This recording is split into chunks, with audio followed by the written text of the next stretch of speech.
2차 세계대전이 한참일 때요. 한 젊은 조종사가 한 여성과 펜팔을 하게 되었습니다. 격렬한 전쟁이 주는 허무함도 많이 느꼈고, 넓게 공군 조종사니까 추격을 할 때마다 느끼는 불안과 긴장 가운데 속에서도 이 여자가 보내는 편지 때문에 위로받고 삶의 용기를 가졌습니다. 전장에서 편지를 받는 것이 아마 그에게 가장 큰 기쁜 일 중에 하나였습니다. 서로 사랑을 느낀 두 사람이요, 전쟁이 끝나면 이제는 편지가 아니라 실제로 꼭 만나자고 이렇게 약속을 했습니다. 마침내 전쟁이 끝났습니다. 두 사람이 실제로 만날 약속을 합니다. 그래서 기차를 타고 이 조종사가 약속한 그 장소에 기다려 있었습니다. 근데 얼굴을 알려주지 않았기 때문에 이 여자가 이제 꽃 한 송이 들고 서 있기로 했습니다. 그래서 이 공군조종사가 약속한 장소 가보니까요, 멋지고 예쁜 아가씨가 있을 줄 알았는데 한 뚱뚱한 여자가 꽃을 들고 서 있는 것입니다. 순간 갈등했습니다. 아니, 내가 펜팔을 주고받은 이 여자가 좀 예쁜 여자인 줄 알았는데 이 뚱뚱한 여자가 서 있으니까 그냥 지나칠까 말까 고민하다가 약속을 지키기 위해서 그 아주머니에게 다가갑니다. 그때 이 아주머니가 하시는 말씀이, 조금 전에 웬 예쁜 멋쟁이 아가씨가 내 손에 꽃을 쥐어주면서 누군가 말을 걸어오면 건너편 식당에서 기다리고 있다고 얘기해라. 그래서 이 공군조종사가 이 사랑의 약속을 지켜서 결국은 그 아름다운 사랑을 얻게 되고 사랑을 이룬다는 이야기가 한 소설 이야기입니다. 아마 25년이 넘은 한 소설의 사랑의 약속이라는 소설의 내용들입니다. 사람은 살아가면서요, 여러 가지 이유로 약속을 지키지 못할 때가 많습니다. 때로는 신실하지 못해서 그럴 수도 있고요. 내가 지키고 싶어도 상황이나 환경이 어쩔 수 없어서 지키지 못할 때도 많습니다. 그러나 우리 하나님은 약속을 지키시는 신실하신 분이십니다. 사실 오늘 본문은요, 아마 읽으시면서 이 무슨 본문이야? 이 본문은 무슨 설교를 해야 싶은 생각이 들지 모르겠지만, 사실 오늘 이 본문은 약속을 지키시는 신실하신 하나님의 은혜를 돌아보는 이야기입니다. 어떤 의미에서 오늘 본문의 말씀은 하나님께서 약속하신 땅을 차지한 것에 대한 하나님의 은혜의 여정에 대한 기록입니다. 단순한 지명과 왕의 이름 같지만 이 지역을 듣는 이스라엘 백성들에게는 아마 다르게 다가왔을 것입니다. 아마 우리에게는 뭔가 뭐지? 왜 이거 기록하지? 의미 없는 것처럼 느껴질지 모르겠지만 이것을 듣는 이스라엘 백성들에게는 이곳이 정말 전혀 다른 의미로 다가왔을 것입니다. 특별히 요단강 동편에 정복한 나라들의 목록과 요단강 서편에 정복한 나라들의 목록들을 오늘 본문이 말씀하고 있는데요, 오늘 본문을 통하여서 우리의 삶에 베푸신 하나님의 은혜에 대해서 우리가 어떻게 반응하며 살아가야 될지를 함께 생각해 보기를 원합니다. 첫 번째는요, 하나님이 베푸신 은혜를 돌아보고 그 은혜에 힘입어 살아가야 합니다. 오늘 본문의 12장의 말씀을 보게 되면 정복한 땅의 이름을 설명하고 있습니다. 단순한 지명 이름이나 왕의 이름을 나열한 것처럼 보이지만 사실은 약간 어떤 논리적 순서를 가지고서 설명하고 있습니다. 그래서 요단강 동쪽에 정복된 왕들의 이름들을 6절까지 기록하고요, 나머지 절에서는 요단강 서쪽에 정복된 왕들의 이름들을 기록하고 있습니다. 여러분 1절 한번 보십시오. 요단강 동쪽 지역의 땅의 경계를 말하고 있는데요, 이스라엘 자손이 요단 저편 해 돋는 쪽 그 아르논 골짜기에서 헤르몬 산까지의 동쪽 온 오라브를 차지하고 그 땅에서 쳐 죽인 왕들은 이러하다고 얘기합니다. 이 지역은요, 요단강을 건너기 이전에 두 왕이 있는 곳이죠. 요단 동편의 아모리 왕 시혼과 바산 왕 옥을 물리치고 그들이 다스렸던 땅을 차지하게 되었다는 것들을 본문이 말씀하고 있습니다. 특히 2절부터 5절 보시면요, 이 아모리 족속의 왕 시혼, 그죠? 그 다음 바산 왕, 그죠? 옥이라고 되어 있습니다. 그래서 두 왕을 이야기하고 있습니다. 사실 요단강을 건너기 이전에 요단 동쪽의 땅은요, 광야와 연결된 땅이었습니다. 그래서 모세가 죽기 전에, 그죠? 모세가 이제 그 광야 40년간의 생활을 마치고 나서 모세가 죽기까지 불과 넉 달 만에 치른 전쟁이거든. 그래서 모세가 죽기 전에 아모리 왕 시혼과 바산 왕 옥을 물리치고 얻은 땅이 오늘 본문의 땅입니다. 사실 이 땅의 두 왕은요, 정말 매우 강력하고 능력 있는 왕이었습니다. 그들 백성 모두 다 키도 크고 힘도 세고 몸집도 장대한 사람들이었습니다. 40년 광야 생활을 경험했던 이스라엘 백성들이요, 이 두 왕을 상대로 전쟁하는 것, 또 전쟁에서 이긴다는 것은 불가능한 일이었습니다. 심지어 가나안 주민들도 어떻게 생각했냐면 이스라엘 백성들이 요단 동쪽의 두 왕에게 이 시온과 옥에 의해서 모두 죽게 될 것이라고 생각했습니다. 그런데요, 이스라엘 백성들이 이 강력한 두 왕을 넉넉하게 물리치고 그들의 땅을 차지하게 됐다고 말씀하고 있거든요. 왜 이 일들을 기록할까요? 가나안을 다 정복하고 나서 요단강을 건너기 이전에 그 땅을 미리 지금 얘기하잖아요. 그리고 요단강 건너고 나서 이후의 땅을 설명하고 있는데 왜 이 가나안 정복을 이야기하면서 요단 동편의 이야기를 먼저 하는 이유가 뭘까요? 그거는요, 가나안 전쟁이 시작부터 하나님께서 도우시고 역사하심으로 시작되었다는 거예요. 하나님의 도우심과 역사하심이 처음부터 이렇게 도와가셨다는 거죠. 이스라엘 백성이 잘나서 승리한 것이 아니라 철저하게 하나님의 은혜로 승리하게 된 것들을 잊지 말라고 지금 이렇게 시작하고 있습니다.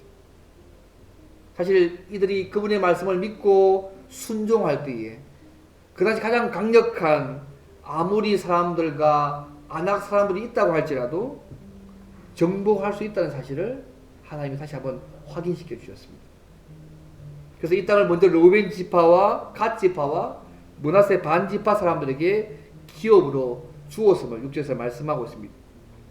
반대로 서쪽의 땅은요, 7절부터 시작되는데 요단강을 건너고 난 이후에 서쪽의 경계지역의 땅입니다.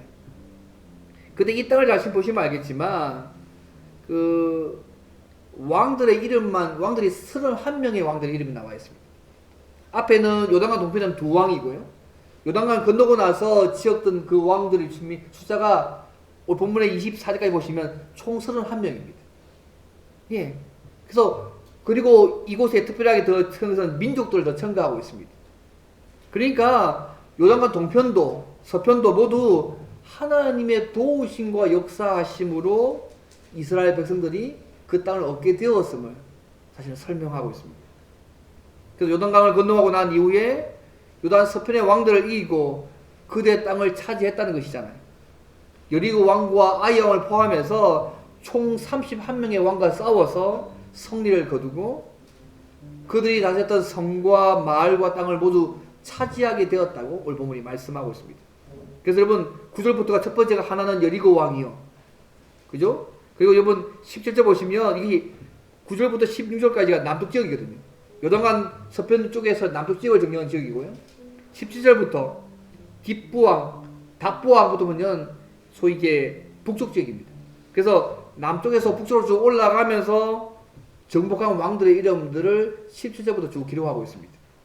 왜 이렇게 정복한 왕들을 하나씩 열거할까요? 하나님께서 약속하신 대로 그 땅을 주셨다는 것입니다. 여호수아가 정복 전쟁을 마무리하는 그 시점에서 지금까지 정복한 왕들의 이름을 하나하나 열거해 갈 때에 이스라엘 백성들의 마음이 어땠을까요? 아마 여리고 성의 이름이 나왔을 때 그들이 아마 떠올랐을 겁니다. 매일매일 한 번씩 돌아왔던 그 성의 모습들, 굳게 닫힌 성문들, 마지막 날에 무너진 여리고 성을 아마 떠올렸을 것입니다. 근데 승리의 경험만 있었던 게 아니잖아요.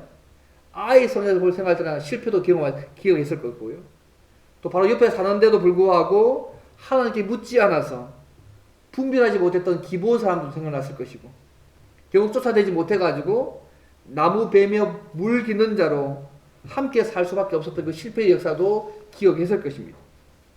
31명의 왕들을 언급하면서 그들 마음속에 성공과 실패와 잘했던 것과 잘못했던 모든 것들이 아마 그들 삶 속에 아마 느끼고 깨달아졌을 것입니다. 어느 한 곳도 하나님의 은혜가 묻어있지 아니한 곳이 없음을 아마 그들이 아마 이것을 기록한 것입니다. 우리가 복음성경 가운데 이런 노래가 있지 않습니까? 내 일생 여정 끝내어 간 극로 언덕 이를 때 하늘을 향해 말하디 예수 인도하셨네. 매일 발걸음마다 예수 인도하셨네. 나의 무거운 죄의 짐을 모두 벗고 하는 말 예수 인도하셨네. 우리 인생을 쭉 돌아볼 때에 또 2020년 한 해를 돌아볼 때에 이렇게 여러분 고백할 수 있으시겠습니까? 하나님께서 인도하시고 붙으셔서 여기까지 왔다고. 지금까지 여러분의 삶의 자리, 여러분의 발걸음들마다 하나님의 은혜가 묻어 있음을 여러분 믿으시면 좋겠습니다. 하나님의 은혜 때문에 이렇게 왔다고 고백할 수 있으면 좋겠습니다. 올 2020년 한 해뿐만 아니라 지금까지 우리 인생의 삶의 여정을 돌아볼 때에 곳곳에 하나님의 은혜가 묻어왔기 때문에 여기까지 왔다고 고백할 수 있겠습니다. 지금 그거 얘기하고 있는 것입니다. 정복된 땅의 모습을 쭉 살펴보면서 하나님의 은혜로 왔고 이제는 하나님의 은혜에 힘입어서 살아가야 될 것들을 이걸 돌아보면서 이야기하고 있는 것입니다. 이것은요, 요단 동편의 땅을 정복할 때 지도자는 모세였습니다. 그런데 요단 서편의 땅을 정복할 때는 지도자는 여호수아였습니다. 6절 보시면요, 여호수아의 종 모세와 이스라엘 자손이 그 땅을 차지합니다. 약속 이룰 때에 리더가 모세였습니다. 근데 7절 보시면요, 리더가 여호수아와 이스라엘 자손입니다. 요단 동편과 요단 서편이요, 각각 리더가 다릅니다. 근데요, 지도자는 바뀌었지만 약속을 이루어 가시는 하나님은 동일하셔서 그 약속을 계속 이어가고 있음을 같이 말씀하고 있습니다.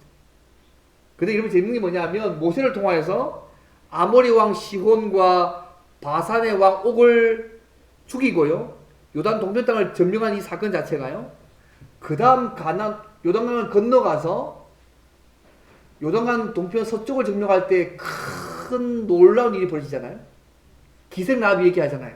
우리가 우리의 마음이 높고 정신이 혼돈한다고. 왜냐하면 하나님께서 그 소위 애굽에서 나올 때뿐만 아니라, 그죠? 두 왕 시온과 오게 한 그 일 때문에 요단강 건너서 그 서편의 왕 모든 가나안 주민들이 우리가, 그죠? 마음이 놓았고 정신이 혼미하다. 그래서 하나님께서요, 요단강을 건너기 전부터 이 사건을 통하여서 당신의 일들을 쭉 이어가신 과정들이 이 동편과 서편에 다 담겨져 있는 것입니다. 이것이요, 하나님께서 그들로 하여금 여호수아가 거의 정복하고 나서 돌아왔을 때 주시는 은혜입니다. 하나님의 은혜로 여기까지 왔구나. 계속해서 이제는 하나님의 은혜를 힘입어서 살아가야겠구나 것들을 백성들로 하여금 깨닫게 하기 위해서 다시 한번 목록을 쭉 살펴보고 있는 것입니다. 영국의 황제 가운데 루이스라는 황제가 있었는데요, 이 황제가 민정 시찰을 나가면서 시골에 갈 때였습니다. 물레방앗간을 지나가는데요, 안에서 찬송 소리가 들려오는 거예요. 그래서 황제가 방앗간에 들어가 보니까 초라한 방 안에 한 노인이 빵 한 조각과 물 한 컵을 넣고 감사 찬송을 드리고 있는 거죠. 빵 한 조각, 물 한 잔인데 그거 넣고 감사 찬송을 하고 있는 거예요. 이런 것 같으면 감사 찬송이 나오겠어요? 빵 한 조각, 물 한 컵밖에 안 되는데. 근데 황제가 이 모습을 보고 감격을 받은 거예요. 아니, 나는 날마다 진수성찬을 받는데도 불구하고 감사함을 잘 몰랐는데 이 노인이 빵 한 조각하고 물 한 컵 가지고서 하나님께 감사하고 있는 거예요. 그래서 찬송 부르는데 이 찬송입니다. 세상 사람 날 부러워 아니하여도 나도 역시 세상 사람 부럽지 않네. 하나님의 은혜를 생각할 때에 할렐루야 찬송이 저절로 나네. 기가 차지 않습니까? 황제는 기가 찬 거예요. 빵 한 조각과 물 한 컵 가지고 이런 찬송을 부르고 있는 거죠. 그래서 듣고 있던 황제가요, 노인에게 이절을 해보라고. 그게 노인이 이절을 없다고. 그때 황제가 이절을 덧붙입니다. 세상 사람 날 부러워 아니하여도 영국 황제 루이스가 날 부러워해. 하나님의 은혜를 생각할 때에 할렐루야 찬송이 저절로 나네. 빵 한 조각 물 한 컵이지만 하나님께서 베푸신 은혜를 돌아보고 기억하고 감사 찬송하고 있는 모습인 거죠. 오늘 이스라엘 백성들이요, 가나안 땅을 거의 정복하고 난 이후에 이 모든 것을 쭉 돌아보는 것은 하나님의 은혜가 곳곳에 베겨져 있다. 하나님의 은혜가 여기까지 왔다. 그리고 우리는 계속해서 하나님의 은혜를 힘입어서 살아가야 한다. 그 말해주고 싶은 것입니다. 그래서 우리가 하나님의 은혜를, 모든 것이 하나님의 은혜임을 돌아보고요, 그 은혜에 힘입어서 살아가야 합니다. 사랑하는 성도 여러분, 2020년 한 해가 한 달 조금 남았습니다. 물론 코로나19 때문에 우리의 삶에 많은 일들이 벌어졌습니다. 그렇지만 우리의 삶에 좋았던 일, 나빴던 일, 다양한 일들이 우리에게 있는데 다 기억하시면서 하나님의 은혜로 여기까지 왔음을 고백할 수 있으면 좋겠습니다. 안락 하나교회를 이곳에 세우시고 4년 8개월이 지나가고 있는데 얼마나 다양한 일들이 많이 있었습니다. 근데 기억해보면 여기까지 오게 된 것도 모두 하나님의 은혜임을 고백할 수밖에 없습니다. 이스라엘 백성들이 가나안을 거의 다 정복하고 나서 애굽에서 나와서 요단강을 건너기 전부터 건너고 난 이후에 정복까지 돌아보면서 모든 것이 하나님의 은혜였음을 기억한 것처럼요, 지금까지 하나님께서 우리에게 베푸신 은혜들을 기억하고 돌아보시면 좋겠습니다. 개인의 삶이든 교회의 삶이든요. 혹시 우리에게 주신 은혜들을 기억하지 못하고 잊어버리고 있는 부분 혹시 없는지. 여러분 인생을 쭉 돌아볼 때 여러분 어떻습니까? 여러분 여정이 있지 않습니까? 어떤 장소, 어떤 공간, 어떤 때의 삶 쭉 돌아볼 때에 하나님의 은혜로 여기까지 왔음을 고백할 수 있으면 좋겠습니다. 내가 기억했는데 잊어버렸다면 이제부터 기록을 좀 해보십시오. 그래서 나중에 돌아볼 때에 기억날 수 있도록. 아니면 내가 한편에 좀 기억해보면 기억할 때 같은 것들은 기록해놓고 좀 정리하는 것도 필요한 것 같습니다. 어쨌든 성공과 실패의 다양한 상황 가운데서 하나님께서 우리를 인도하시고 붙드셔서 여기까지 올 수 있었음을 기억하시고 하나님의 은혜에 힘입어서 매일매일의 영적인 싸움에서 승리하며 살아가는 저와 여러분이 되면 좋겠습니다. 이게 첫 번째입니다. 하나님의 은혜를 기억하고 돌아보고 그분의 은혜에 힘입어서 살아가야 하는 게 첫 번째 모습입니다. 그렇다면요, 하나님이 베푸시는 은혜를 돌아보고 은혜를 힘입어 살아가는 삶이 도대체 어떻게 사는 것이냐, 그게 두 번째입니다. 약속을 지키시는 신실하신 하나님을 믿고 의지하며 사는 것입니다. 여호수아의 모습이 기록을 한 여러 가지 목적 가운데 한 가지가 뭐냐면 땅에 대한 약속이 성취되는 거잖아요. 이 약속이 아브라함부터 야곱 그의 후손들에게 쭉 주어진 약속이거든요. 그래서 모세가 말하기를 아름답고 광대한 땅, 젖과 꿀이 흐르는 그 땅으로 인도하기 위해서 자기가 부름받았다고 얘기할 정도로 그렇게 얘기합니다. 하나님께서 약속하신 그 땅이 지금 성취되고 있는 것이죠. 여호수아의 인도로 정복한 땅을 돌아보면서 이스라엘 백성이 얼마나 많은 것들을 생각했을까요? 하나님의 은혜의 중요성도 배웠을 것이고요. 말씀을 믿고 순종했을 때 어떤 놀라운 일이 벌어졌는지도 깨닫게 되었을 것이고, 또 하나님 앞에서 잘 믿고 순종하지 못해서 이 부끄러웠던 모습 또한도 아마 많이 생각하지 않았었겠습니까? 그래서 이 가나안 정복을, 이 지역들을 기록해 놓은 것은 단순히 어떤 지역을 차지하게 되었다 이 정도의 의미가 아닙니다. 단순히 경계만의 의미가 아니라 하나님께서 베푸신 은혜를 보게 하는 것입니다. 그래서 결국 약속을 지키시는 신실하신 하나님을 믿고 의지하고 살아가야 한다. 이 부분들을 다시 한번 보게 하는 것입니다. 여러분 한국 교회사에 보면요, 언더우드 선교사가 있습니다. 여러분 언더우드 선교사 들어보셨죠? 근데 이분이 원래 한국이 아니라 인도에 원래 가고 싶어 했습니다. 근데 한국에서 전도의 문이 열렸다는 말을 듣고 자기는 안 가고요, 자기 친구 가운데 한 명을 보내면 좋겠다고 살펴봤는데 아무도 없는 거예요. 근데 그의 마음에 이런 내적 음성이 들렸습니다. 왜 네가 안 가냐고. 그런 마음이 하나님께 내적 음성을 주셨어요. 그래서 이 음성을 듣고 나서 한국에 가기 원하는 지원서를 냈습니다. 근데 회답이 뭐냐면 지금은 돈이 없어가지고 선교비가 없어서 선교사를 보낼 수 없다는 것이 답장이었습니다. 그리고 그때 마침 그때에 뉴욕에 있는 어떤 한 교회에서요, 담임 목사가 오라고 청빙이 왔습니다. 그래서 생각에 이제 한국 가는 길도 막히고 가고 싶은데 막는 거잖아요. 인도도 못 가고 마침 또 교회에서 담임 오라 하니까 하나님이 이 길로 나를 인도하시는구나 생각하고 이제 이 담임 그 청빙에 대해서 이게 사인해가지고 보내려고 우체통에 가려고 하는 그 시점에 하나님이 또 마음에 넷째 음성을 주십니다. 한국을 어떻게 하려고? 한국을 어떻게 하려고 하느냐고. 그 넷째 음성을 주셔가지고 이 담임 목사 수록한 편지를 붙이지 않고요. 내가 직접 선교부에 가서 내가 이 일을 의논해야 되겠다 생각하고 선교로 갑니다. 아 근데요, 선교부에 갔는데 놀라운 일이 벌어집니다. 우리가 편지 쓸 때는 선교비가 없었는데 지금 이 시점에는 어떤 며칠 전에 어떤 사업하는 분이 오셔가지고 그것도 한국 선교비로 6,000달러를 이렇게 헌금하셨다는 거예요. 이것으로 선교를 시작할 수 있다고. 당신 좀 가달라. 그래서 이분이요, 언더 선교사 한국에 왔습니다. 하나님의 약속을 믿고 말씀에 순종해가는 그 가운데 하나님이 인도에 가시는 것이죠. 이 언더 선교사 과정이요, 4대에 걸쳐서 130년이 넘는 동안 지금까지요, 한국에서 섬기면서 선한 영향을 행사하고 있습니다.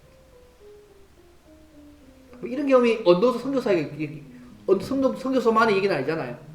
하나님을 믿고 의지하는 믿음의 사람들에게는 종종 있는 일입니다. 이런 경험 있지 않으십니까? 내가 말씀 믿고 의지했었는데 하나님께서 내 삶 가운데 하나님께서 신실하게 약속들을 이루가시고 계획하시고 그 말씀을 살아갈 수 있도록 도와가는 은혜들을 경험해 보지 않으셨습니까? 끝까지 믿고 신뢰할 때에 약속하신 대로 살 수 있도록 인도에 가시는 하나님의 손길을 경험할 수 있습니다. 저는 제가 좋아하는 인물 가운데 오스왈드 챔버스라는 사람이 있는데요. 이 사람이 이런 말을 했습니다.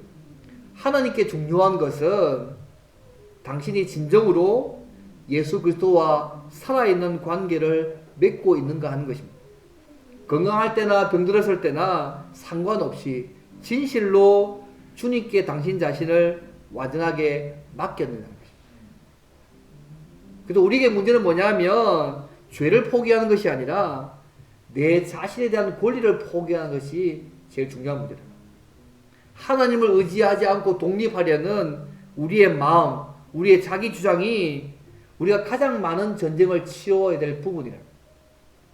우리로 하여금 하나님의 최고의 것을 누리지 못하게 만드는 것은 자연적인 인간의 이 보선을 볼 때에 멋있고 좋고 우아한 것들 때문에 못 누린다.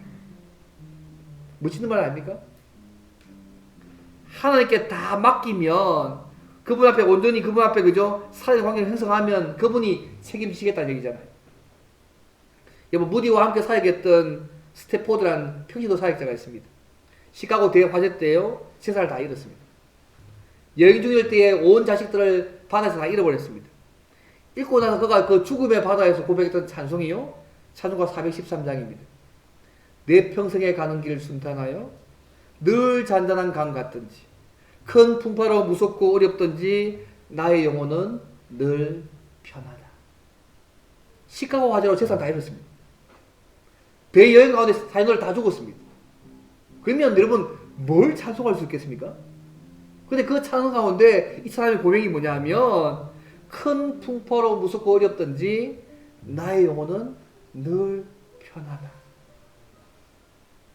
최고이신 약속의 신실하신 그분을 믿고 의지하고 살아갈 때에 왜 우리에게 이 일이 일어났는지 도무지 알 수 없어도 큰 풍파로 무섭고 험해도 평안할 수 있다고 고백할 수 있습니다.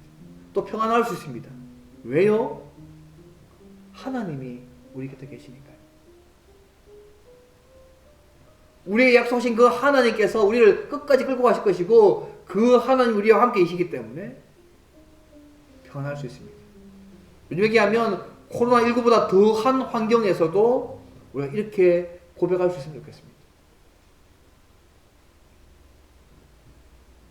사랑하는 성도 여러분, 이스라엘 백성들에게 약속하신 가나안 땅을 주신 것처럼 우리에게는 예수님 안에서 완전한 하나님의 나라를 우리에게 주실 것입니다.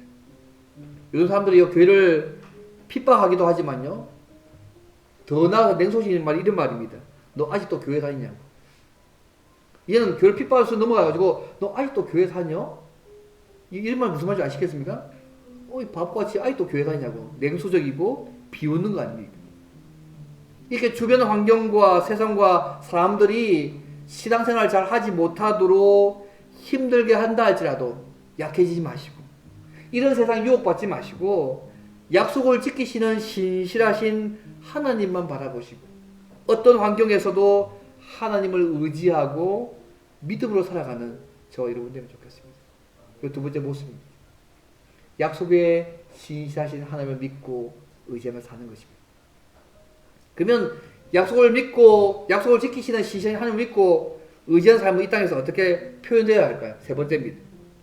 영원한 천국을 바라보면서 약속을 믿고 순종할 뿐만 아니라 이 땅에서 주의 나라를 이루며 살아가야 합니다. 이번 여호수아를 계속 보시면 알겠지만 하나님이요 그냥 이 약속을 주지 않습니다.